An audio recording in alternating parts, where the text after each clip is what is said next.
तो ये कहानी है एक ऐसे साफ दिल के लड़के के बारे में जिसे गॉड बनने के लिए चुना जाता है। लेकिन कुछ ऐसे लोग हैं जो उसे जान से मारना चाहते हैं और खुद गॉड बनना चाहते हैं। तो ये कहानी शुरू करते हैं। तो कहानी की शुरुआत मिराई काकाशी नाम के एक लड़के से होती है जो कि एक स्टूडेंट होता है। और हम देखते हैं कि उसके सभी क्लासमेट्स अपनी ग्रेजुएशन को सेलिब्रेट कर रहे होते हैं, लेकिन मिराई अपनी ग्रेजुएशन रिजल्ट को बड़ी शांति से देख रहा होता है। जिसके बाद जब उसका स्कूल ख़त्म होता है तब वो अपने पास के ही एक जनरल स्टोर में जाता है और वहाँ से कुछ खाने का सामान खरीदता है। लेकिन तभी उसे कुछ होता है और वो बिना कुछ लिए वहाँ से चला जाता है और वो उस शॉप के पास ही बनी एक बिल्डिंग के टॉप पर जाता है और उसके किनारे पर खड़ा हो जाता है। और वो सोचता है कि उसकी ज़िंदगी कितनी बेकार है।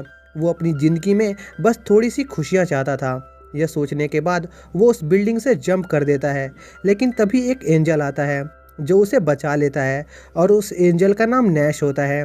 और उस एंजल को मिराई काकाशी की पूरी फैमिली के बारे में सब पता होता है, जैसे कि उसके माँ बाप की मौत एक एक्सीडेंट में हो गई थी और उसकी आंटी जिसके साथ वो रहता था वो उसको बहुत हैरेस करती थी। और वो एंजल उसे बताती है कि मेरा काम तुम्हें खुश रखना है। जिसके बाद वो एंजल मिराई के सामने अपने पंख फैलाती है और उसे दो चॉइस देती है कि तुम किस शक्ति को चुनना चाहोगे, एरोस की शक्ति को या फिर विंग्स की। जिस पर वो उन दोनों शक्तियों को चुनता है। जिसके बाद वो एंजल उसे बताती है कि जो एरोस की पावर है वो जियोमेट्रिकल शेप में होती है।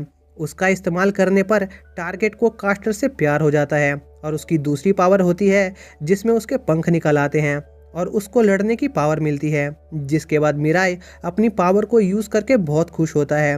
वो इतना खुश होता है कि उसकी आंखों से आंसू आने लगते हैं। और उड़ते समय वो एक हरे झंडे के सामने से गुजरता है जिस पर एक क्लोवर का साइन बना होता है, जिसे देखकर मिराई को उसके दोस्त के साथ बिताए गए लम्हे याद आते हैं। जिसके बाद मिराई नैश को बताता है कि उसकी आंट ने उसके ऊपर कितने अत्याचार किए हैं। जिस पर नाश मिराई से कहती है कि तुम अपने इस एरो का इस्तेमाल अपनी आंट पर क्यों नहीं करते। जिस पर मिराई अपनी एरो का इस्तेमाल अपनी आंट पर करता है और उसकी आंट तुरंत ही उसके प्यार में पड़ जाती है। और उसकी आंट उसे ये भी बताती है कि उसने और उसके अंकल ने ही मिलकर उसके माता पिता को मरवाया था।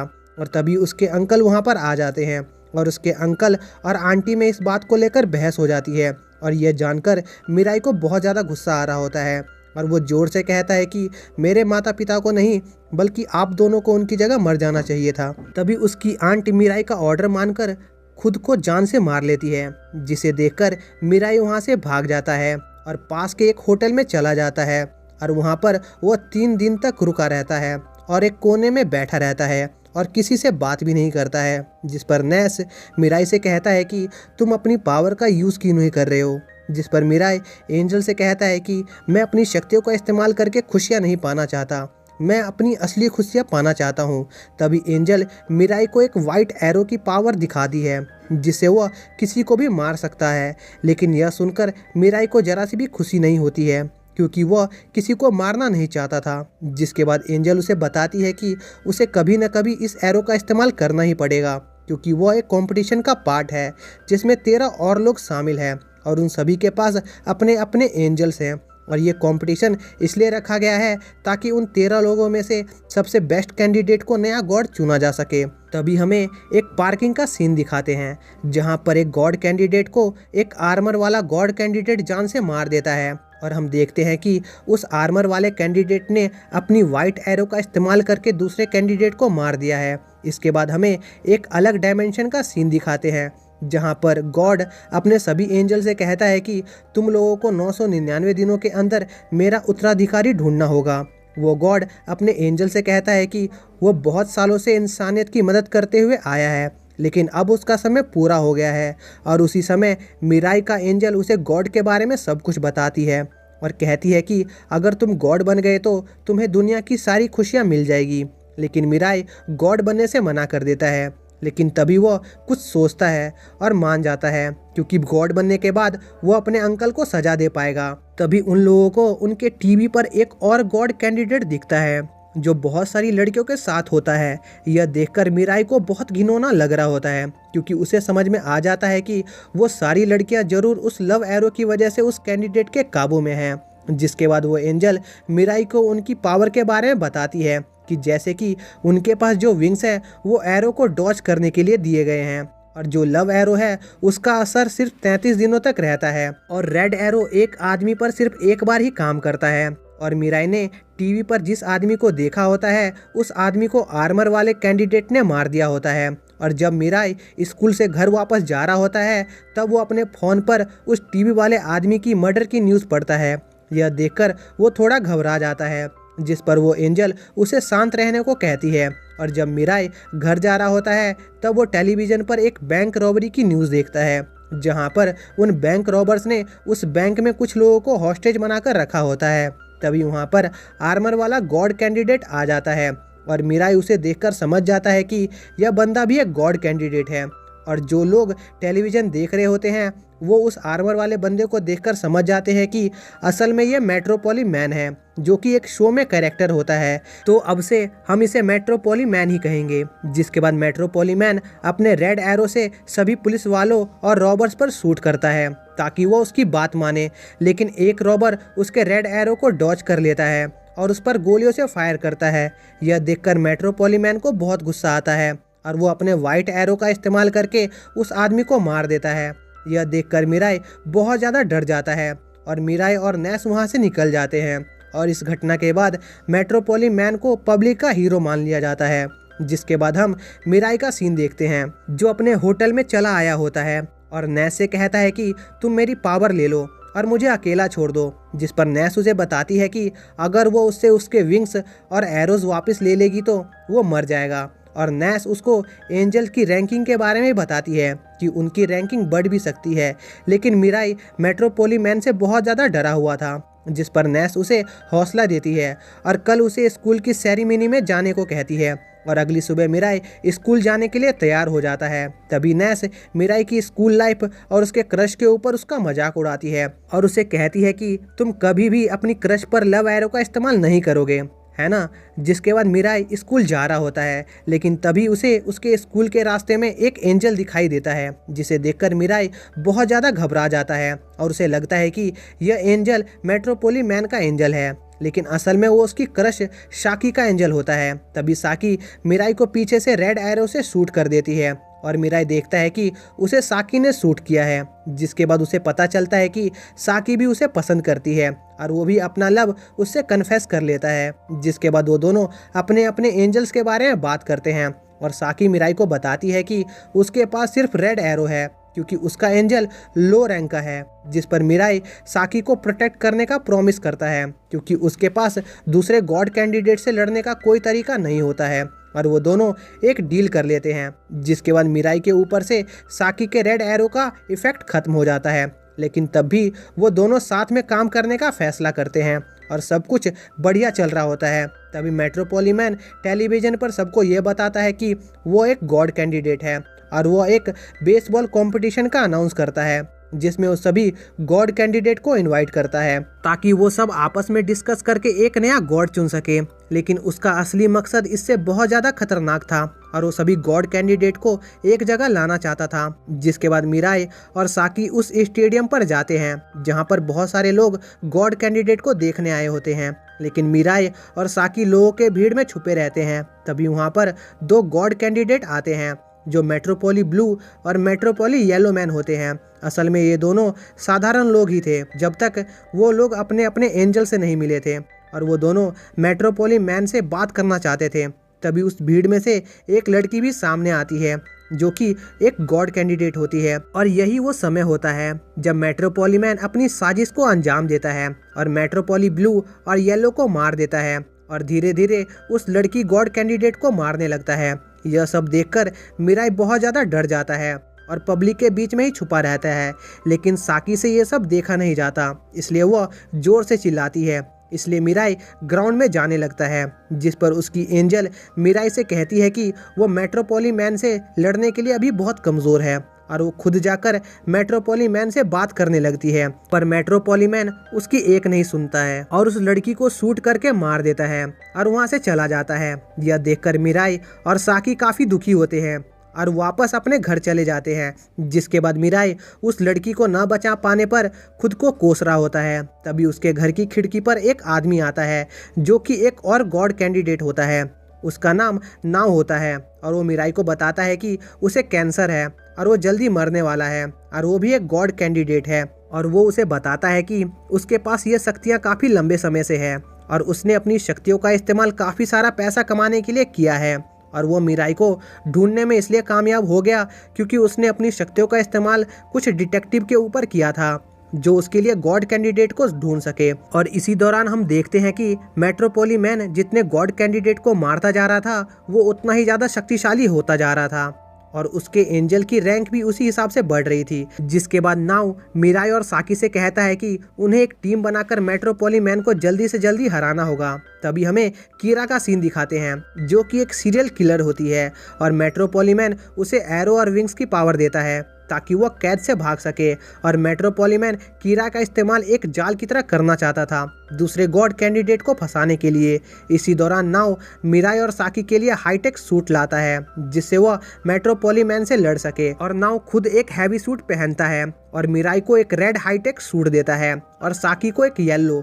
फिर नाव मीराई को बताता है कि कैसे मेट्रोपोलीमैन कीरा का इस्तेमाल कर रहा है अपने मकसद को पूरा करने के लिए। यह सुनकर मीराई को काफ़ी ज़्यादा गुस्सा आता है। तभी हम देखते हैं कि कीरा ने एक बिल्डिंग की छत पर एक आदमी को मार दिया होता है। यह देखकर मीराई और नाव कीरा को रोकने के लिए निकल जाते हैं चाहे वो कोई जाल ही क्यों ना हो। जिसके बाद वो सब टावर के पास पहुंच जाते हैं लेकिन मेट्रोपोलीमैन ने टावर पर एक बम सेट कर रखा होता है ताकि मीराई और नाव जैसे ही वहां पर आए वो फट जाए और नाव उस एक्सप्लोजन के चपेट में आ जाता है जिसमें कीरा मारी जाती है लेकिन नाव बच जाता है अपने प्रोटेक्टिव आर्मर की वजह से। तभी मेट्रोपोलीमैन वहां पर आ जाता है और वो मीराई को धमकी देता है कि अगर उसने सरेंडर नहीं किया तो वो पूरी सिटी में ऐसे ही धमाके करेगा। जिस पर मीराई और मेट्रोपोलीमैन में फाइट स्टार्ट हो जाती है जिसमें नाव मेट्रोपोलीमैन पर बहुत सारी गोलियां चलाता है और मीराई और मेट्रोपोलीमैन में बहुत ही खतरनाक फाइट होने लगती है जिसमें मेट्रोपोलीमैन मीराई की नो किल पॉलिसी का मजाक उड़ाने लगता है और नाव काफ़ी ज़्यादा समझदार होता है इसलिए वो मीराई के एंजल से मीराई की पोजीशन चेंज कर देता है जिससे मीराई के पास मेट्रोपोलीमैन के ऊपर सीधा निशाना होता है और वो उसे अपने रेड एरो से शूट कर सकता था। लेकिन तभी मेट्रोपोलीमैन नाव पर वाइट एरो शूट कर देता है जिस पर मीराई अपने रेड एरो से उस वाइट एरो को रोकने का फैसला करता है। जिसके बाद मीराई और मेट्रोपोलीमैन में बहुत ही तेज स्पीड में लड़ाई होने लगती है जिसमें मेट्रोपोलीमैन मीराई और नाव को हरा देता है। जिसके बाद मीराई एक आखिरी बार मेट्रोपोलीमैन के ऊपर अपनी पूरी ताकत से हमला करता है लेकिन मेट्रोपोलीमैन वहां से उड़कर चला जाता है। जिसके बाद वो दोनों छुपने के लिए साकी के घर पर चले जाते हैं।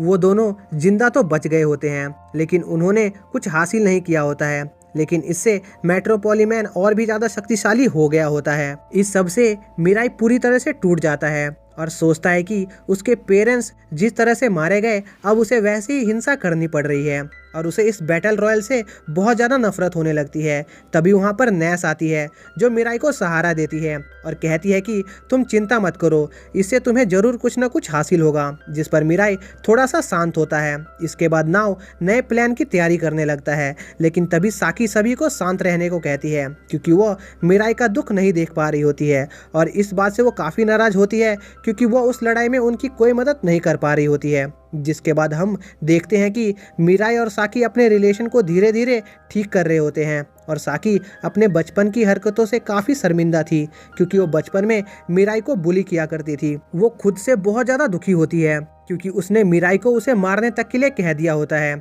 उसे बहुत ज़्यादा बेकार महसूस हो रहा था और हम देखते हैं कि साकी और मीराई बचपन में कितने अच्छे दोस्त हुआ करते थे। साकी मीराई को यह भी बताती है कि जब वो टावर के किनारे पर खड़ा था तो उसने उसे देखा था पर वो कुछ नहीं कर पाई। जिसके बाद मीराई फैसला करता है कि वो दोनों उड़ने जाएंगे और अगर साकी तब भी मरना चाहेगी तो मीराई उसे छोड़ देगा। जिस पर उनके एंजल उन्हें रोकने की कोशिश करते हैं। जिसके बाद मीराई साकी से कहता है कि वो उसे बिल्कुल भी नाराज नहीं है। यह सुनकर साकी में जीने की नई इच्छा जागती है। इसके बाद साकी फैसला करती है कि वो अपने एंजल का रैंक बढ़ाएगी ताकि उसके भी विंग्स आ सके और साकी उन सब से कहती है कि उसका घर इस ऑपरेशन के लिए काफ़ी छोटा है इसलिए उनको एक बड़ी जगह ढूंढनी होगी। तभी हमें एक लड़के का सीन दिखाते हैं जिसको शक होता है कि आरू ही मेट्रोपोलीमैन है क्योंकि उसकी फैमिली वेपन्स बनाती है और उसके सर पर भी मेट्रोपोलीमैन की तरह ही पट्टी लगी हुई थी और एक बार आरू ने कहा था कि वो एक लड़की को मार देगा, जिसके बाद वो गायब हो गई और वो नहीं चाहता था कि आरू उसकी भी जान ले ले, इसलिए वो चुप रहता है। तभी हमें एक नए गॉड कैंडिडेट का सीन दिखाते हैं जो लोगों के लिए खतरा बन रहा था, जिसका नाम हाजिमे होता है। और हम देखते हैं कि बचपन से ही उसका चेहरा बहुत गंदा होता है और सब उसका मजाक उड़ाते हैं। उसका कोई दोस्त नहीं था और उसकी माँ ने भी उसके गंदे चेहरे की वजह से अपनी जान ले ली थी। इस सब से परेशान होकर वो अपनी जान लेने वाला था, लेकिन तभी एक एंजल उसकी जान बचा लेता है, जिसके बाद हाजिमे रेड एरो का इस्तेमाल करके एक प्लास्टिक सर्जन से अपने आप की प्लास्टिक सर्जरी कराकर अपना चेहरा सुंदर बनाता है। अब वह एक सुंदर और शक्तिशाली गॉड कैंडिडेट बन चुका होता है, लेकिन अभी भी वो लड़कियों से बात करने में शर्माता है और जब भी वो किसी लड़की से बात करता है तब वो अजीबोगरीब चेहरे बनाने लगता है। एक दिन वो मेट्रोपोली मैन को टीवी पर देखता है और उसे फॉलो करने का सोचता है और यह पता कर लेता है कि वो आरू है, जिसके बाद वो एक स्टूडेंट का इस्तेमाल करके एक जाल बनाता है ताकि वो आरू को अपनी ईमानदारी साबित कर सके। उसकी एबिलिटी होती है कि वो मिरर के अंदर से किसी भी गॉड कैंडिडेट पर वार कर सकता है।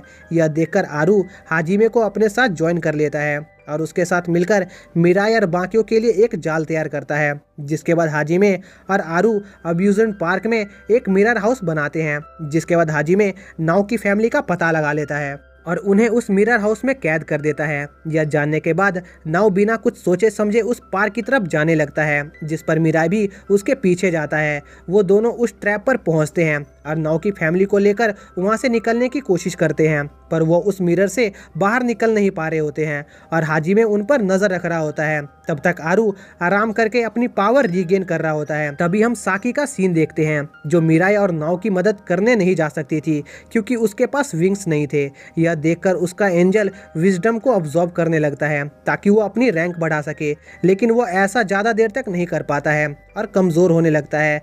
तभी वो साकी को देखता है जो अपने दोस्तों की मदद न कर पाने की वजह से दुखी होती है और बेकार सा महसूस कर रही होती है। यह देखकर उसके एंजल को रोना आने लगता है और उसके आंसू गिरने लगते हैं। ऐसा पहली बार हुआ था कि किसी एंजल को किसी इंसान से इतना लगाव हुआ हो और इससे उस एंजल की रैंक बढ़ जाती है, जिससे साकी के पास विंग्स आ जाते हैं और वो तुरंत अपने दोस्तों की मदद करने चली जाती है। और जब वो वहाँ पहुँचती है तब वो तुरंत हाजिमे को रेड एरो से शूट कर देती है, जिससे हाजिमे में बहुत सारे इमोशन जागने लगते हैं और उसे पहली बार प्यार का एहसास होता है और उसे कुछ समझ नहीं आ रहा होता है वो क्या कर रहा है।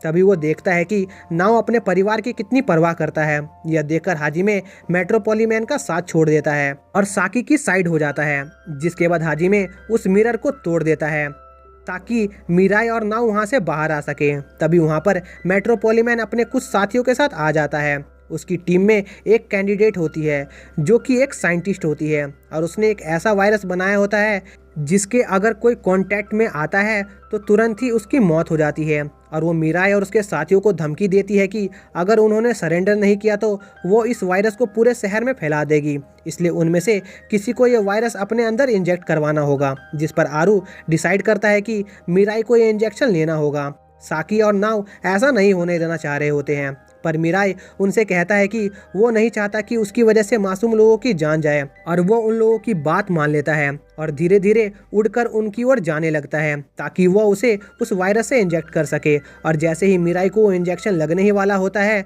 कि साकी मिराई के सामने आ जाती है ताकि मिराई की जान बच जाए, लेकिन तभी हाजिमे उड़कर उन दोनों के सामने आ जाता है, जिससे इंजेक्शन उसे लग जाता है और अपनी बहादुरी से हाजिमे उन दोनों को बचा लेता है और वो वायरस तेजी से हाजिमे की बॉडी में फैलने लगता है। लेकिन मरने से पहले हाजिमे अपनी तलवार का इस्तेमाल करके उस साइंटिस्ट को भी मार देता है, जिसके बाद उसकी एंजल हाजिमे की आत्मा को वहां से ले जाती है, जो कि एक हीरो की मौत मरा होता है। और इसके साथ ही यह पार्ट यहीं पर ख़त्म हो जाता है। तो दोस्तों, अगर आपको इसका सेकंड पार्ट चाहिए तो प्लीज़ कमेंट बॉक्स में ज़रूर बताएं और अगर आपको ये वीडियो ज़रा सी पसंद आई हो तो प्लीज़ वीडियो को लाइक कीजिए और चैनल को सब्सक्राइब कीजिए। तो मिलते हैं अगली वीडियो में, तब तक के लिए बाय।